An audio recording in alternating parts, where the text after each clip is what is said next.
Bacolod City National High School graduates batch 2025. Habang tinatawag ang pangalan ng anak ko at siya'y umaakyat sa entablado, naglalaro sa isipan ko ang napakaraming bagay.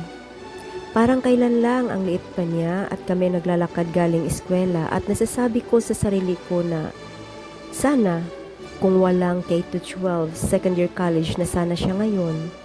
Sana kung walang K-12 graduate na sana ang nakatatandang kapatid niya.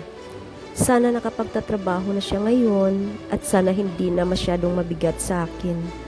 Sana buhay pa ang tatay niya. Ang daming sana, ang daming what ifs.